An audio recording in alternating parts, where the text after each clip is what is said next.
La Syrie et les armes chimiques ont défrayé la chronique depuis des semaines. À un moment, on ne parlait que de ça. Et je me suis posé la question, je n'ai pas vu de réponse et je n'ai même pas vu qu'elle soit posée. Comment se fait-il dans ce pays où on a tué à peu près 150 000 personnes, la plupart des civils, ça n'a pas ému le monde au point de penser, intervenir, etc. Et quand il y a eu 1400 et quelques personnes, c'est important, enfin, comparé à 150 000, quand il y a eu 1400 et quelques personnes mortes par armes chimiques, par produits chimiques qu'on leur a jetés dessus, là, ça a été un point de crise, d'insupportable, et je me suis demandé pourquoi.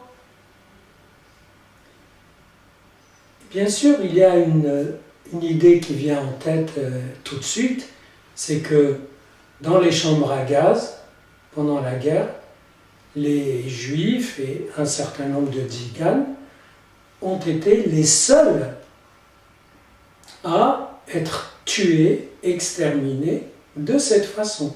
C'est-à-dire en les mettant dans une pièce, puis en jetant dessus un produit chimique qui les étouffe. Donc, il y a comme un rappel de cet événement, que certains appellent Shoah, d'autres l'Holocauste, peu importe, c'est innommable, ça n'a pas de nom, aucun nom ne convient, mais admettons. Donc ça rappelle cet événement et c'est comme si ça réveillait une culpabilité. On ne supportera pas ça, comme pour laisser entendre nos pères ou nos prédécesseurs ont supporté, mais sûrement pas nous.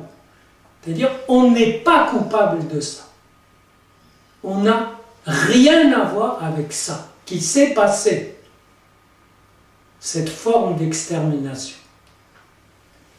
Et je me suis dit que peut-être au-delà de ce souvenir historique très, très violent, mais dont on ne parle pas, peut-être qu'il y a une angoisse de l'anéantissement humain. Je m'explique.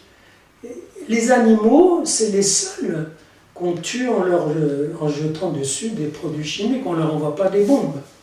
On ne tire pas dessus avec des balles sur des rats ou des insectes.